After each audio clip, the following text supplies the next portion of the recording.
Chama kikuu cha ushirika mkoa wa Manyara Revaku kimeanzisha mikakati ya kuanzisha miche ya kahawa ambayo itaondoa changamoto ya upatikanaji wa miche uliopo kwa sasa na hatimaye kukiwezesha chama hicho kupata mavuno mengi zaidi kwenye mashamba yao yaliyopo katika kata ya Dareda wilaya Babati yenye hekari zaidi ya 100. Meneja mkuu wa chama kikuu cha ushirika Revaku mkoa wa Manyara Pendo Eli Valentine amesema kuanzishwa kwa kitalu cha miche ya kahawa kutasaidia kuboresha mashamba yao na kuwawezesha wakulima kupata miche kwa urahisi. Hii ni ripoti zaidi kutoka Babati, Manyara. Tumekuja kutembelea shamba hili kwa sababu shughuli za uvunaji wa kahawa zinaendelea.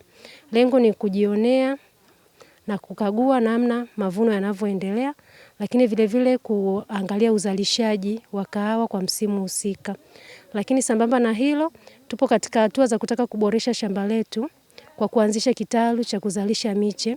Kwa hiyo tumekuja kukagua eneo ambalo tutaweza kuanzisha kitalu hicho, kwa sababu kwa muda mrefu tumekuwa na changamoto ya upatikanaji wa miche. Tuna upungufu wa miche, tunahitaji kuboresha shamba, lakini vile tunahitaji kuongeza miche mipya. Lakini kwa sasa miche tulikuwa tunaipata Kilimanjaro kupitia bodi ya kahawa TCB. Lakini tumeona tuanzishe sisi wenyewe kitalu chetu hapa. Kwanza kitatusaidia kuboresha shamba letu, lakini vile kitatusaidia kuhamasisha wakulima wetu walio maeneo ya karibu na shamba letu kuanzisha kilimo cha kahawa, kwa sababu tunafahamu kilimo cha zao la kahawa kwa sasa linatija, kwa sababu bei ya kahawa sokoni ni kubwa sana na ina manufaa kwa mkulima. Kwa sisi tumeweka makisio kwamba tutakapoanzisha kitalu kipya tunaweza tukaongeza uzalishaji kwa 50%, kwa sababu kwa sasa hivi kahawa yetu kutokana ni ya zamani tunavuna kiwango cha chini sana, lakini tunategemea tutakapoanza sasa kuwa na kitalu kipya na tukavuna mpaka tani 2 hadi 3 kwa ekari moja. Kwa hiyo tunategemea tutaongeza kwa 50% kutoka sasa. Sisi kama Revaku tuliona kwamba hii miche tulionayo hapa ni miche ya muda mrefu sana.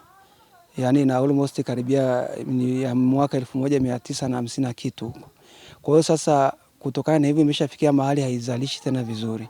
Kwa hiyo kama Revaku tukaona kwamba tuanzishe shamba lenye miche mipya.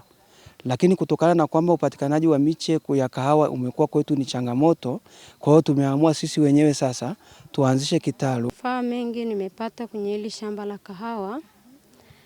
Nikipata hiyo hela ya kahawa naenda kununua mahitaji fulani ya shule, kama vile ada, nalipia ada ya shule, madaftari ya watoto na kalamu, nalipia na matumizi mengine ya ziada.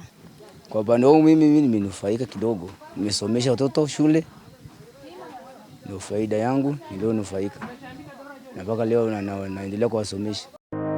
Ili kuwa mwanafamilia bora wa Global TV, usisahau kusubscribe, like, kushare na kucomment. Baada ya kusubscribe, bonyeza alama ya kengele ili kupata taarifa kwa kila video inayopanda Global TV Online.